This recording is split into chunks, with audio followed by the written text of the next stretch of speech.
Hi, I'm Stacey and welcome to the Book Nook.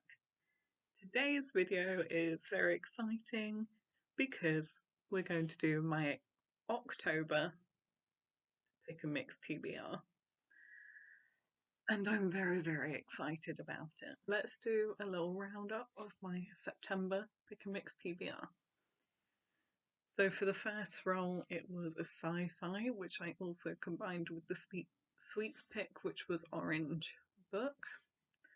And that one was The Martian, and I have not read this yet, but I am going to attempt to.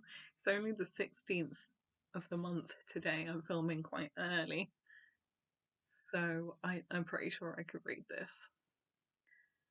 The second one was a mood read, and I ended up reading Pet by Akweke Emezi, and I did read that one.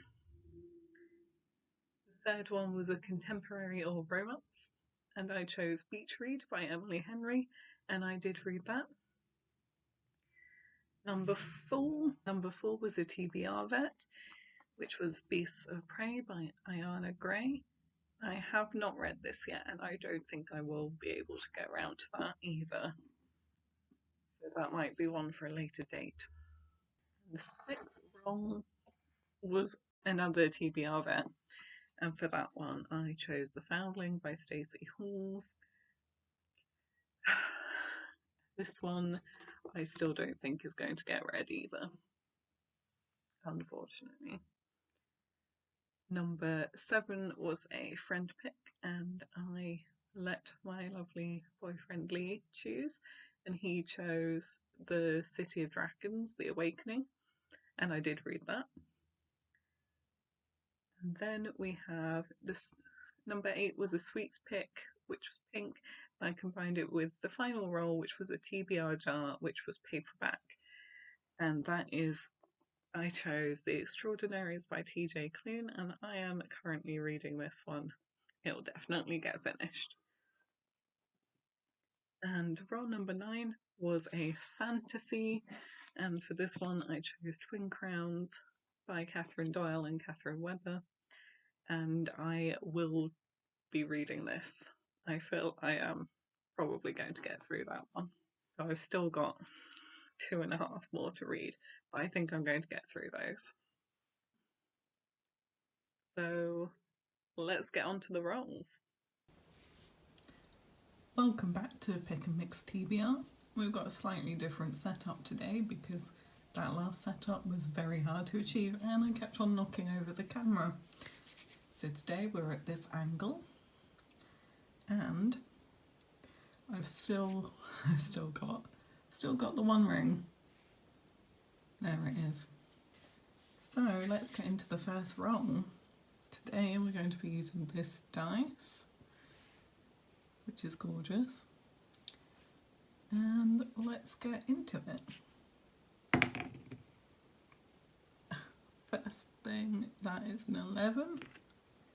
1, 2, 3, 4, 5, 6, 7, 8, 9, 10, 11, and that is our first sweets colour pick. So today I've got some, let's put the light on that. Today I've got some Haribo, and they're not going to sound as good as the Skittles did, so let's go for it.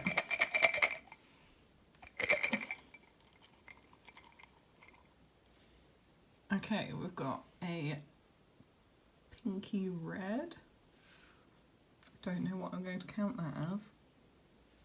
Probably pink. It looks more pink to me. So pink. Next one.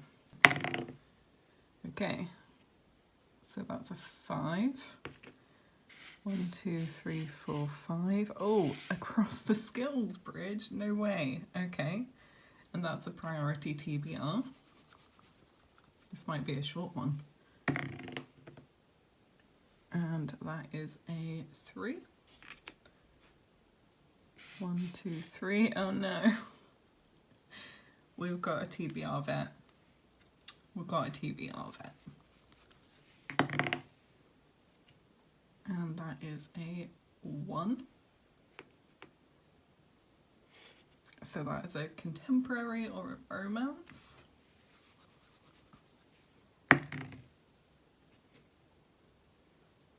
Seven. 1, 2, 3, 4, 5, 6, 7. That is a TBR jar pick. So that's this jar here. Let's mix those around. What have we got? Got the right way up? Oh no. That's a first sentence challenge. So I have to pick 3 books and then I have to read the first sentence, and whichever one has what I think is the best first sentence is the book that I have to read. Okay. Last one, I suppose, probably. Yeah, so that's the end. And for this one, I'm going to pick, so I can pick whichever of these ones that I want. And I know for a fact that my sister, my twin, Cairo, I know that she really wants to do a friend pick. So I'm going to do a friend pick for that one. So the first roll that we had was a sweets colour pick, and the colour was pink.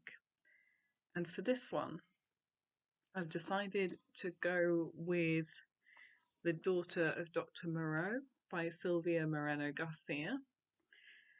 And this was actually a gift from my sister, my very lovely sister.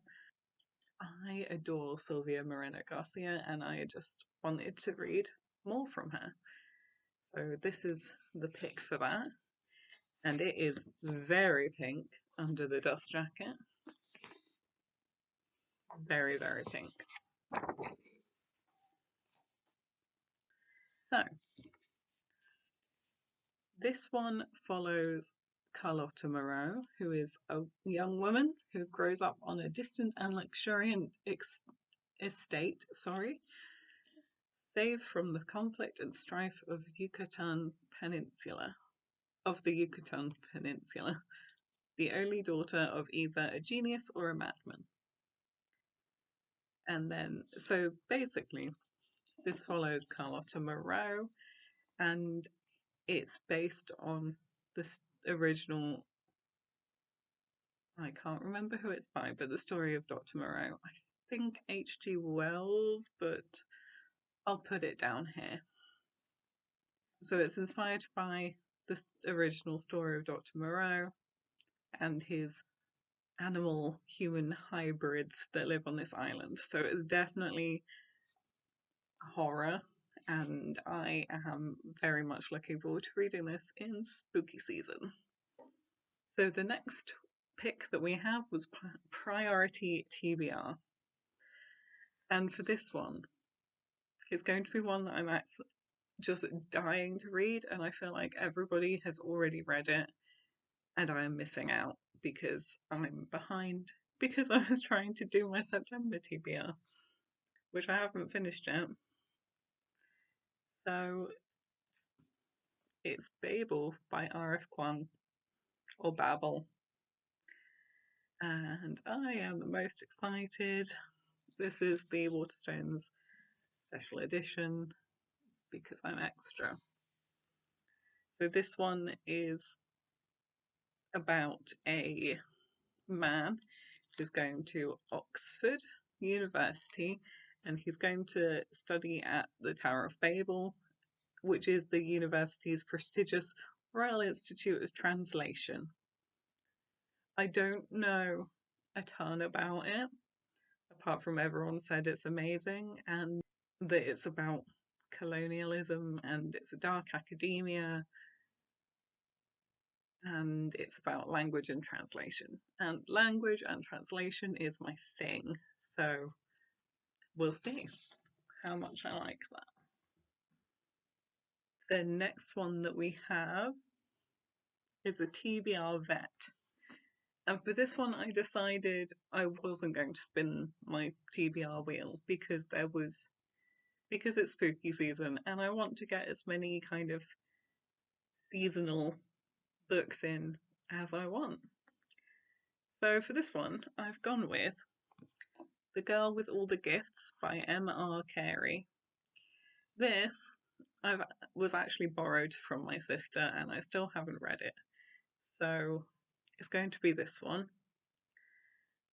All that I really know about it is that it's a thriller / horror, and it's about a girl with all the gifts. And it says on the back, every morning Melanie waits in her cell to be collected for class. When they come for her, Sergeant Parks keeps his gun pointing at her while 2 of his people strap her into the wheelchair. She thinks they don't like her. She jokes that she won't bite, but they don't laugh. So I think it's going to be an interesting one. And the next one that we have was a contemporary or a romance. So I don't really know if I'm stretching this a bit, but I feel like it's contemporary.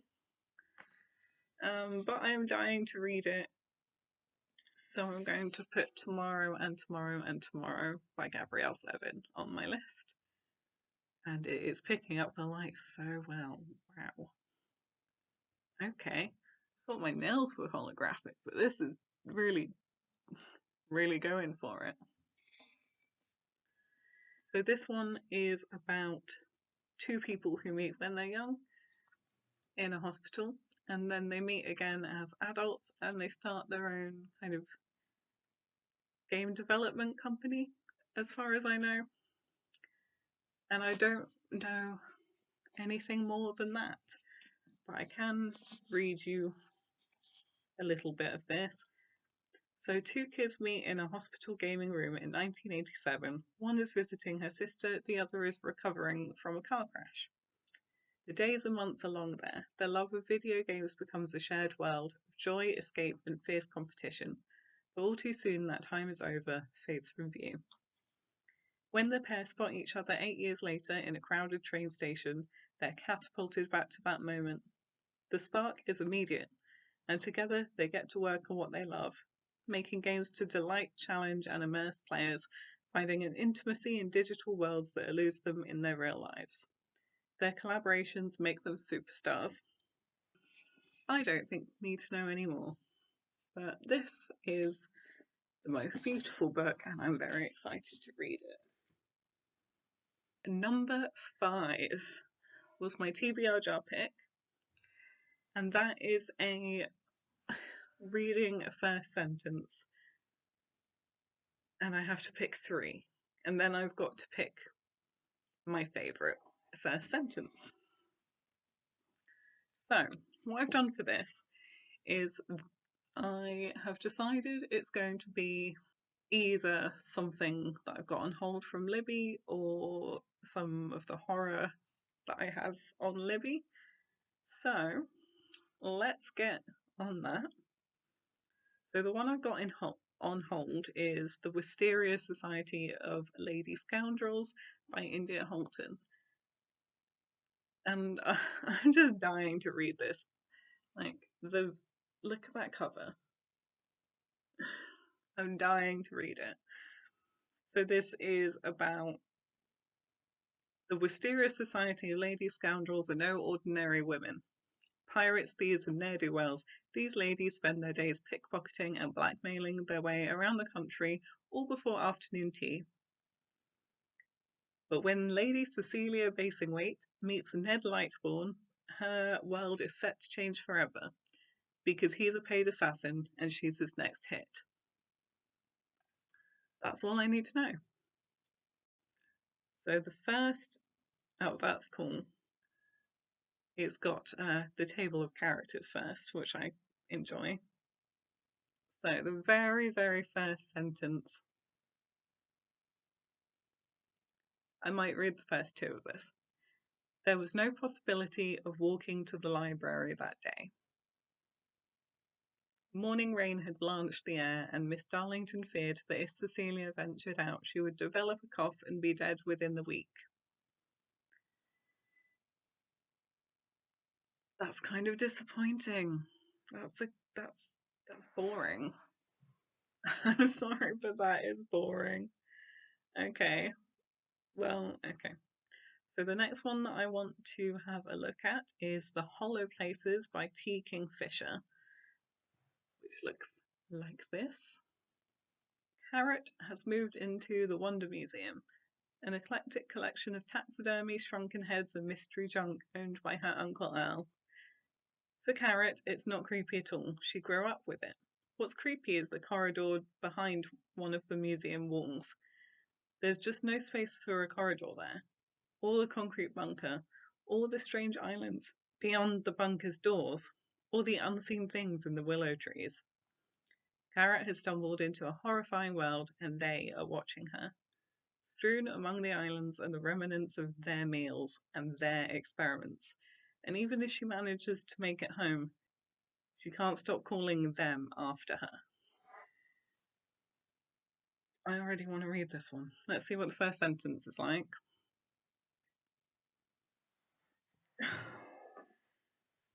Nobody ever believes me when I tell them my Uncle Earl owns a museum. Why? Why does it just sound boring as hell? Okay. Well, okay, so the last one that I would quite like to read, trying to decide. Got a few on here that I would actually really like to read. But let's go for The Book of Accidents by Chuck Wendig, which looks like that. And that one is a family returns to their hometown and to the dark past that haunts them still, in this masterpiece of literary horror by the New York Times bestselling author of The Wanderers. When Nate's father dies, he leaves behind a final gift for his son, his childhood home. Married now, Nate decides to move in with his wife, Maddie, and their son, Oliver, seeking peace from the chaos of the city. But it doesn't take long before things get strange in the night, even stranger by day. That's what I'm going with. Let's read this first line. Edmund Walker Rees was a man of numbers. Oh my god. Not an accountant or a mathematician, but rather a man of simple interests, and it was here and now in the Blackledge SCI State Correctional Institution that he sat strapped to an electric chair running the numbers. I mean, at least it's vaguely interesting. He's strapped to an electric chair. But if I was going just on first lines and first lines only, that sounds boring as hell. So what I might do is I might leave this one open. I think that I will probably get the Wisteria Society of Lady Scoundrels through in October. So I'll probably go with that one. But I'm also very intrigued by The Hollow Places because that just sounds creepy and awesome. So one of those two, I'm thinking. And then we only had one more roll, which was the last roll and the last space, and I decided to do a friend pick. And I don't know what that is yet because I've only just texted the person to find out. And that person is my sister. So I will insert a clip here or just tell you what it is on screen, whichever. I'm also hoping to join in with the autumn mixtape, which is going to be hosted by the lovely Lianne at Literary Divergence. And I'm hoping to read a couple of books, but I'm not very good at reading more than one book a week, so we'll see how it goes. But this is my current plan. So, for a book with nature on the cover, and also probably going to be covering my favourite autumnal song, which is obviously going to be Monster Mash. It's going to be The Daughter of Dr. Moreau. So it's got all the pretty leaves on the cover, so that's nature on the cover. It's got monsters in it. How perfect is that? I think this could also work for Woman in Total Control of Herself book, because it's about the daughter of Dr. Moreau, and I have a feeling she's going to be a badass. And then for Unseasonable Read, probably going to pop in tomorrow and tomorrow and tomorrow for that one. We'll see how that goes. And then for a translated book, this will be stretching it, unless I decide to go with an actual translated book. But this is a stretch. It's about translation. So that's Babel by R.F. Kuang. It's about translation. It's a massive stretch. Massive stretch, but I'm trying to not give myself too much to read here, because I know that it doesn't work that way. But I'm really excited about doing that little readathon. Can't wait to get into it. And I will link their announcement videos and the Twitter and things down below for you if you want to join in. So that's my TBR for October. This one wasn't a huge TBR, thank God. It's going to be these. It's going to be these, plus whatever Kyra picks, plus the Wisteria Society or the Hollow Places. So thank you so much for watching. I hope you enjoyed that video. If you did, make sure to like and subscribe. Tell me what you thought of any of these books if you've read them. Let me know what you think. And I will see you in the next video. Bye!